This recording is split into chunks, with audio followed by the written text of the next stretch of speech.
Hey everybody, hope you guys are all doing okay. Welcome back to our Warlords Battlecry 2 Ironman campaign. And I've got to start with an apology. So unfortunately, last episode, or what should have been last episode, was lost due to another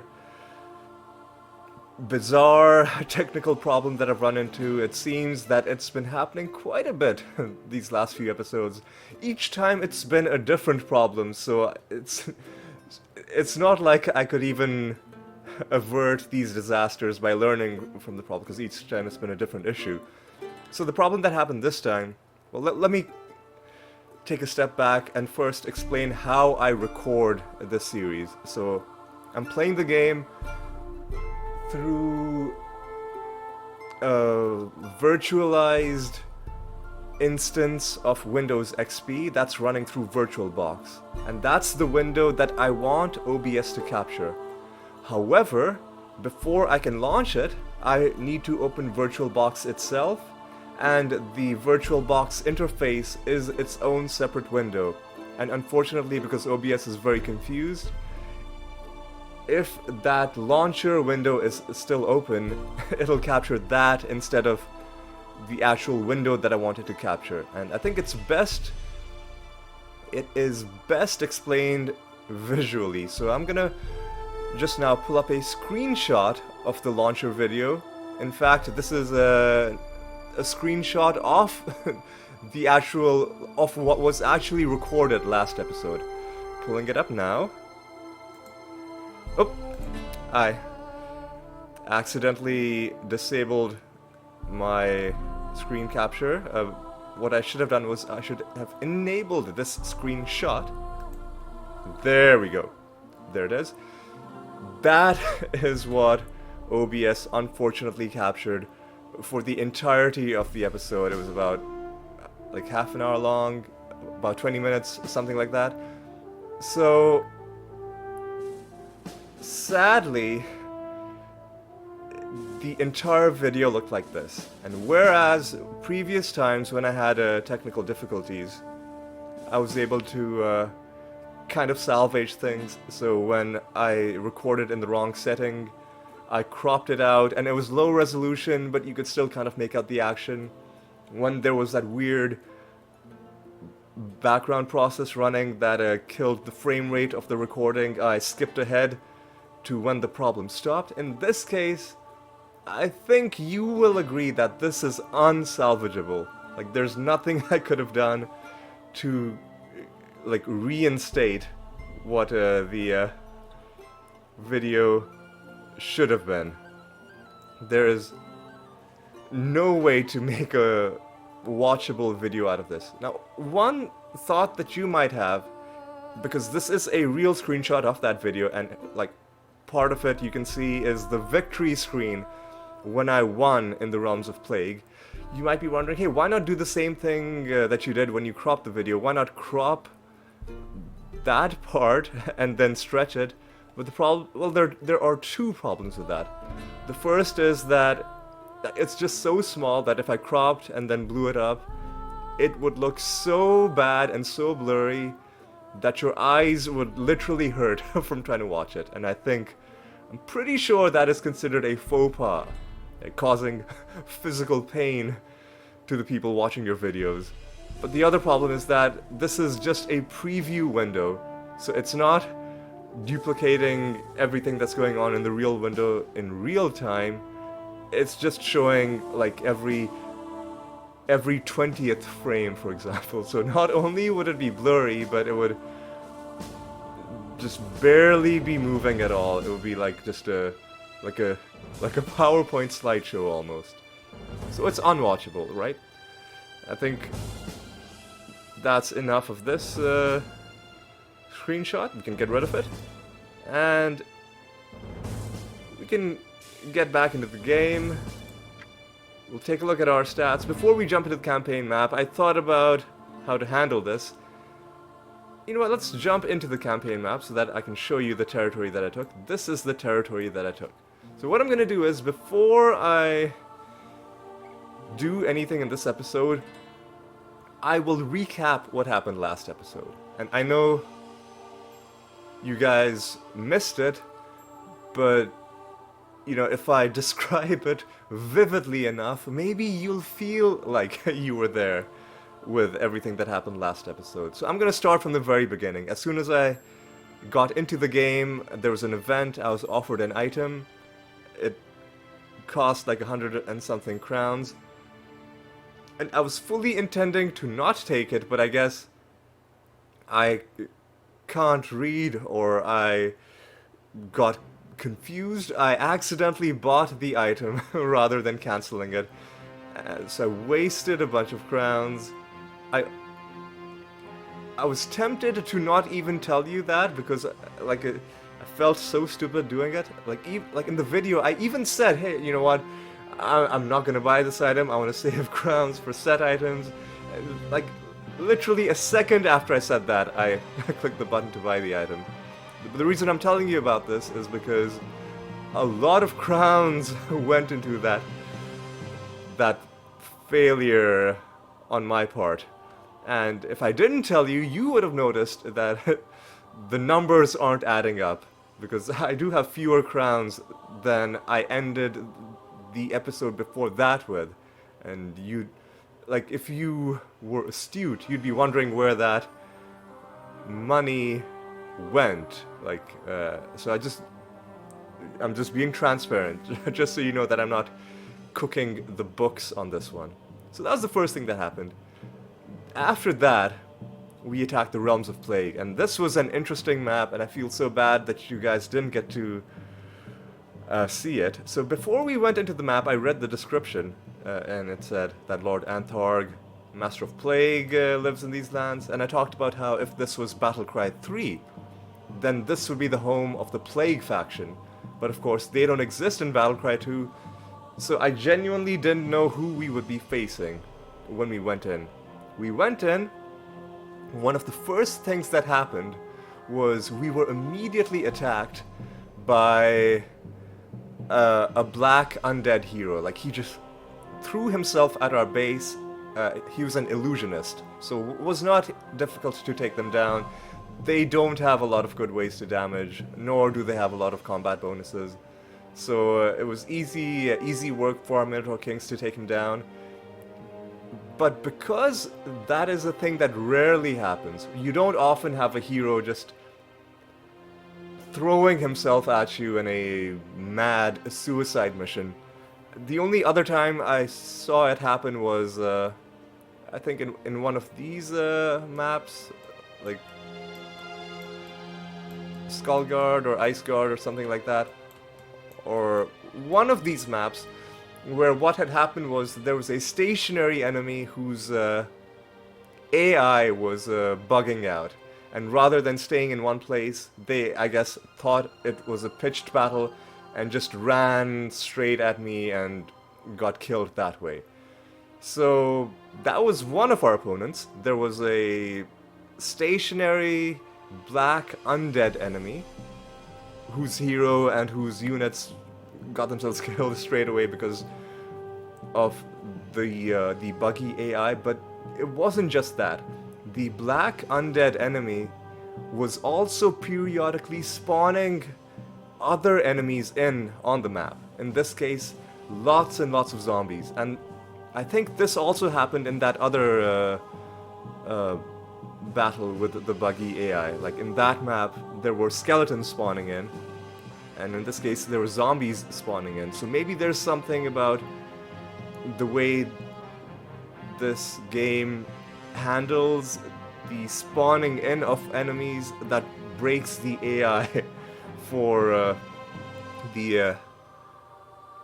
the heroes and the other units for what should have been the stationary enemy. But anyway, lots and lots and lots of zombies were just spawning in at various points in the map. It was like so many of them. It was like the zombie apocalypse. Now, zombies obviously are easy to take down. They do barely any damage. They attack very slowly, but they can be very irritating because they do have a chance of diseasing you if they hit you. So fortunately that didn't happen. We were able to deal with the waves of zombies throughout the episode. without too much trouble, until we found our real opponent. And our real opponent was a red demon enemy, red being the color of the faction in that map. And their hero was a pyromancer. Now this is what I most regret about not being able to show you what happened in that game, because I actually used proper tactics to take the pyromancer down. And I know previously when I fought the pyromancers, I was using all kinds of convoluted tactics to take them down because of their high damage spells like Pillar of Fire. I'm like, I don't want them to kill my retinue units, so I'll bait out their high damage spells by sending other units. And then, once I think they've wasted enough mana, then I'll send my Minotaur Kings.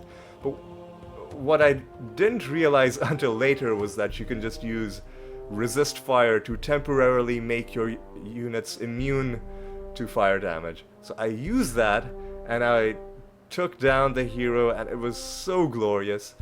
It was so easy. I'm like, man, I really feel bad that I didn't realize you could do this, because it would have saved me so much time earlier. But yeah, I used resist fire to take that hero down, although interestingly, when I cast the spell, the duration on the resist fire it didn't seem like it was very long, like it only lasted a couple minutes. Whereas previously when enemies have used it against us, it almost felt like it lasted forever. Like, even if some random red mage cast it, it felt like those units were immune for the rest of the game. So I don't know, there's maybe something funky going on with the duration, but because of that, I didn't send my hero out, even though resist fire also makes the caster immune. I kept my hero safe in my own base. I only sent my Minotaur Kings out. Because I'm like, I don't want a situation where the buff wears off mid-combat, and then I get hit by a Pillar of Fire and killed off. Because like if I lose my Minotaur Kings, I can load the game. If I lose my hero, I can't load the game. The entire campaign is over. So yes, I was cautious, but I used resist fire to very good effect. Not just to take out their hero, but also to take out their base, because the demon towers also do fire damage. And so there were very few ways for them to damage us. The only damage they did land was through physical damage units, like their, I think, nightmares, those fiery horses, and succubuses who do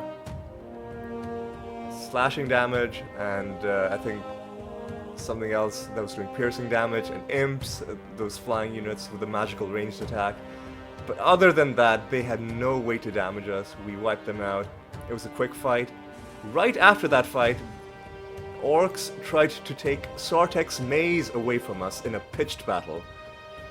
And that was actually kind of, it was kind of exciting, because their hero was an assassin, so we had to be really careful.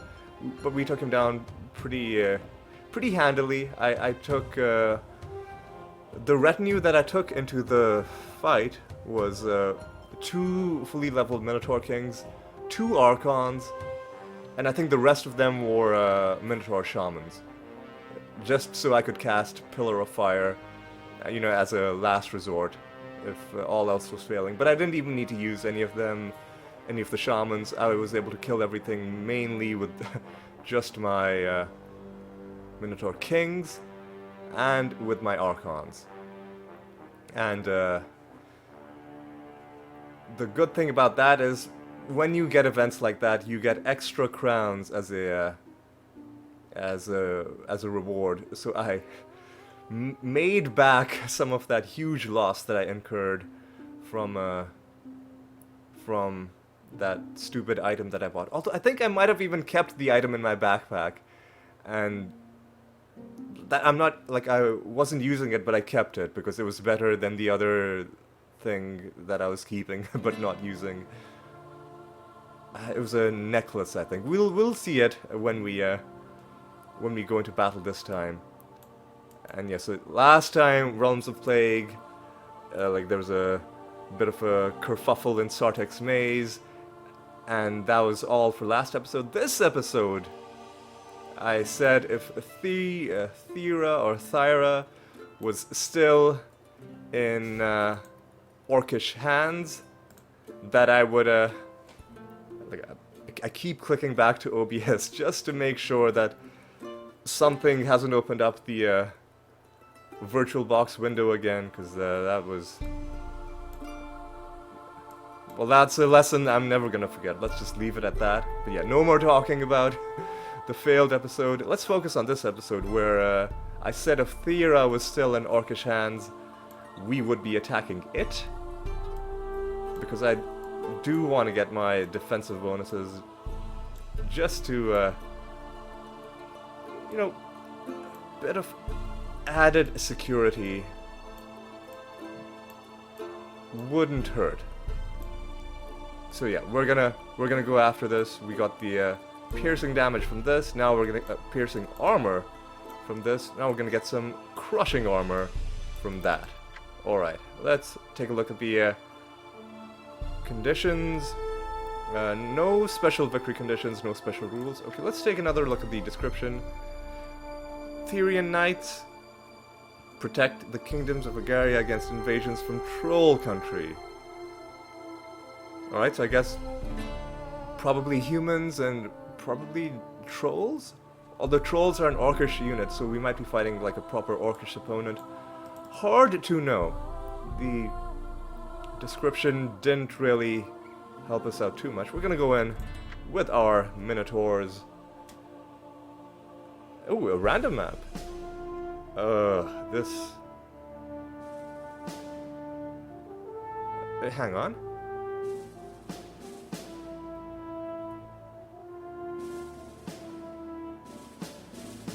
Hang on a second. Is it just me, or did the game throw us into this without even giving us a retinue selection option? I'm just gonna resign. I just want to make sure that I... hang on. That I... yeah, let's try this again. Theira. Selecting my minotaurs. I'm clicking OK. The game is loading. It's creating a random map, and yep, without even letting me pick any retinue units, it is throwing me into this battle. Wow. Okay. Okay, that is a bit of a conundrum. How are we gonna deal with this? Alright. I guess there's nothing to do except to just...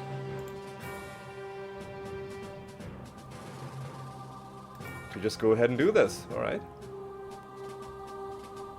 This is an interesting proposition because I assume the same applies to our enemy heroes, that they will have come to this map without any other units, so theoretically we could run around and snipe the heroes with our hero, but obviously the problem with that is we might run into assassins, and oh, looks like something has killed the sound effects again. Okay, that's something that always bugs me.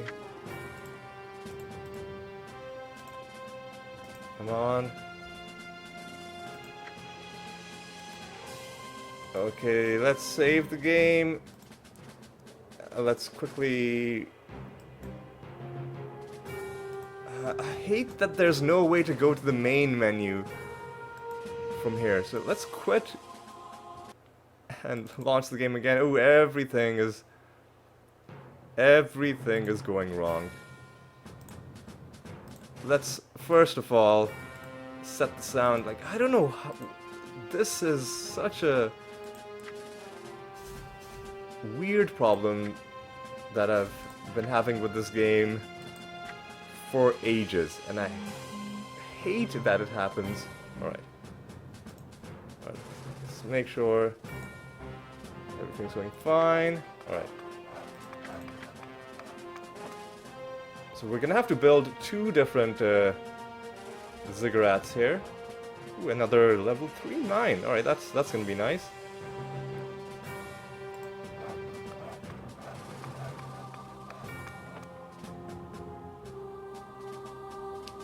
Ooh, I think if I had seen that mine there, I could have converted it at the beginning.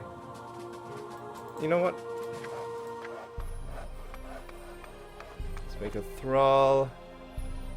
Let's put thralls on continuous production here. And then the first thrall can also be our builder.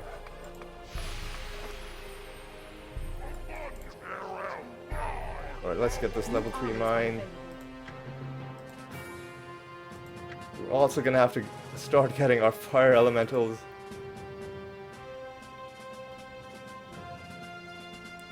Ooh boy, this is all kinds of exciting. Alright. Now you move there, build this here. Ugh. Ooh, okay, a mausoleum. This could be good. Let's take a look at what's going on there. Oh, no, I am not giving you. I'm not giving you that many crystals. I don't even have that many, but if I did, I would be saving them for Minotaur Shamans. Alright. Let's start getting some fire elementals, because without the help of our retinue units,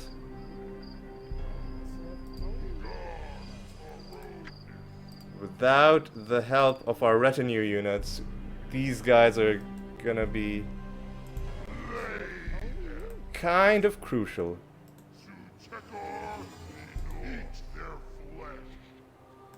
Hang on, I'm just gonna close my browser because it looks like it's doing something that's slowing things down. I should have closed it before I even started recording, honestly. Alright, we'll get that, and sure, we'll start doing that. I want to keep my guys in my base. As much as I'm worried about this, I am going to do some exploration with my hero. If I kill 12 enemy units, I will get 12 archers. Oh, whoa! Whoa, okay. Ooh. Just in time. Alright. We are level 27, he is only level 15. Surely we can take him down.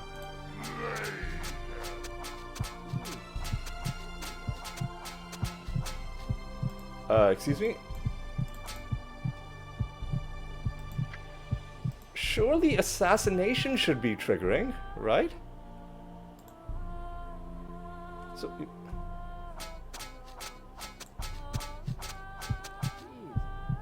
like, he is taking no damage. Look at that. And he is dealing... what is his combat score? Like, our combat is 26. His combat is 29. What is his armor like? Oh yeah, his armor is really high. That's probably... and he's doing slashing damage.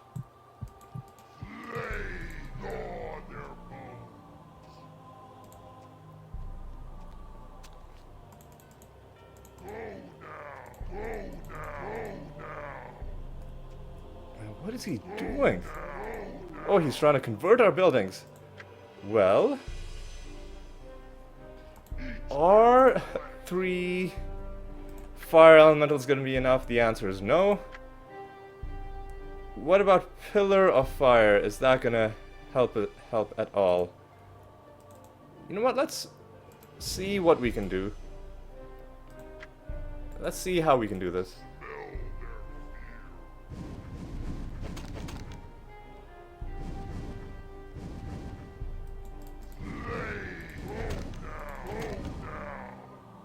I think one way might be...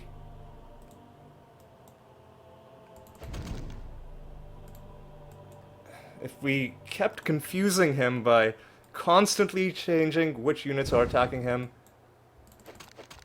and which aren't,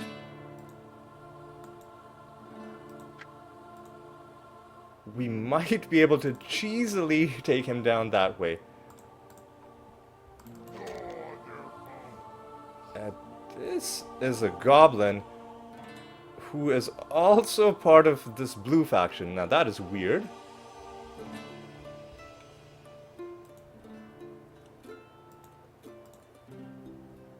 Okay,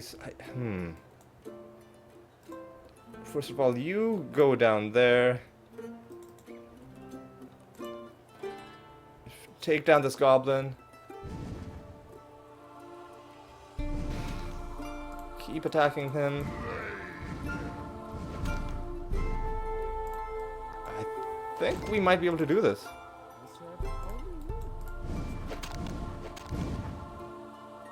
Yeah, this is so cheesy, but... so cheesy, but... all is fair in love and war.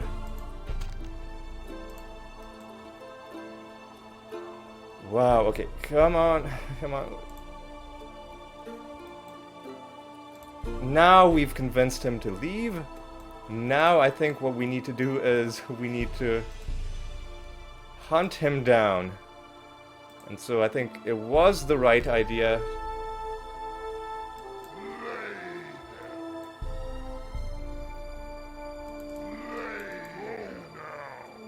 to save our mana, because now we can get more fire elementals, or we can cast Pillar of Fire.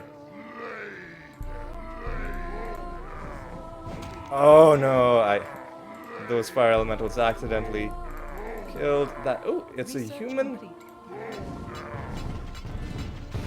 leading an orcish enemy, which is very interesting state of affairs. Alright, let's see. Okay, and he's been completing quests as well. That's something I learned recently, is that enemy heroes can complete quests, which explains why sometimes we see them with like really weird units running around, that they must have been quest rewards. Alright, so I think... oh my god, come on. I think the fire elementals have been working out really, really nicely for us. So let's continue along that path.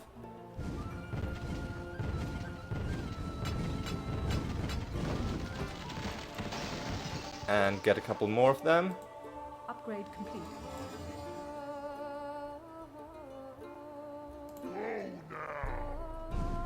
Alright, let's continue on. Your buildings are under attack. Excuse me?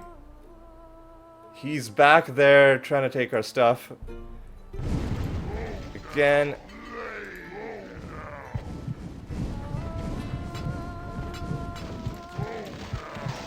Well, we'll take his stuff as well. Our fire elementals are also gaining levels. So if he's gonna take our stuff, we're gonna take his stuff. Your base is under siege. An Archon.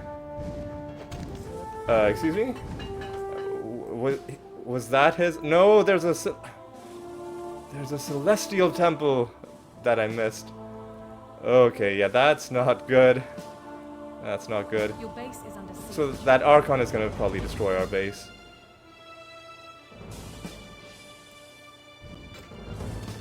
Oh, although he's taken a lot of damage. Okay, I think we might be able to...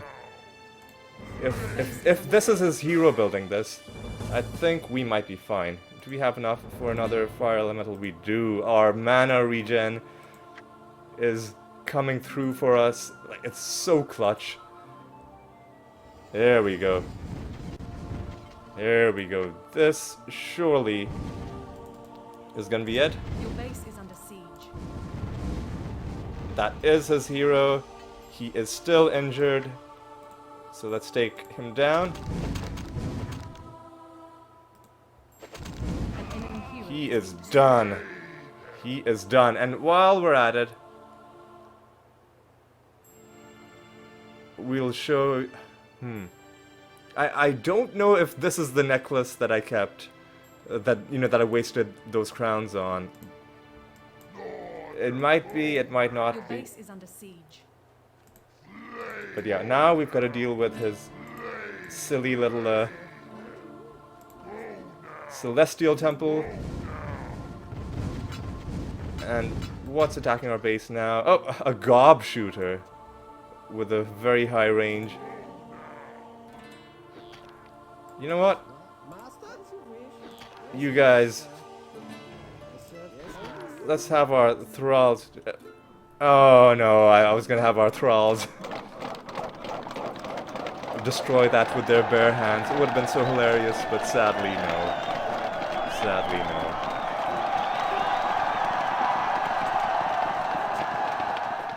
You are victorious.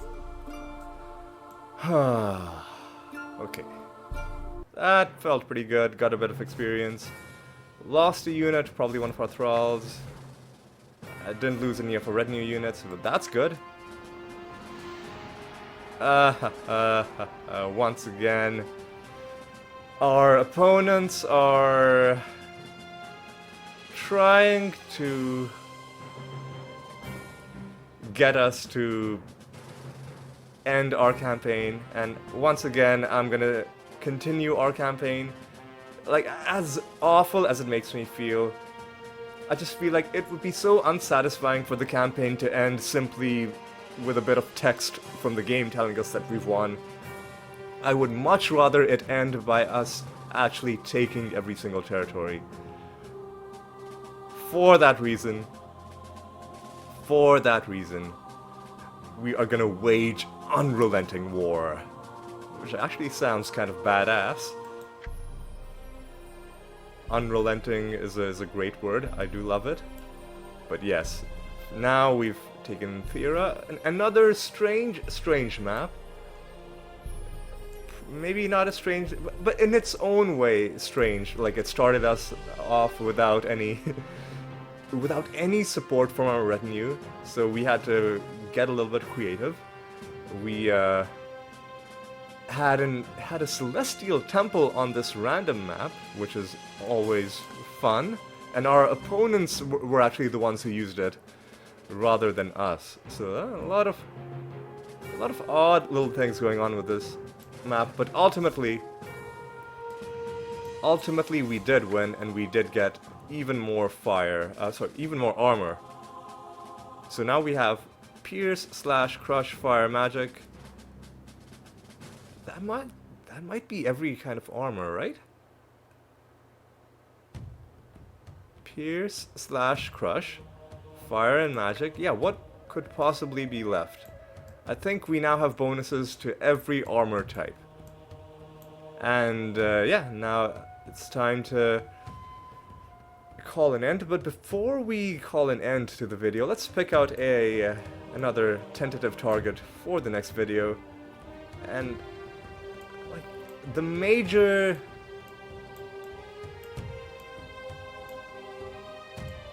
helpful things are already under our control. I guess the most helpful things for us now would be these two. Building hit points, plus 50, and another plus 40. Another plus 90 hit points for our buildings would be great, especially for our towers, or anything we build. Like, if it's under attack, it'll last a bit longer. So yeah, I think next episode we're gonna be taking Lycia, and of course, because Lycia is not bordered by any of the High Elf territories, there's no chance of it not being an Orcish hands. So yes, next episode we're gonna take Lycia. So yeah, that's gonna be all for this episode. thanks for watching, hope you had a good time. Sorry once again for the lost episode, but I hope I at least was able to fill you in on what happened here in the Realms of Plague. Hopefully we're gonna have no more such incidents for the rest of the series. But yes, I hope you'll join me for the next one. And until then, take care.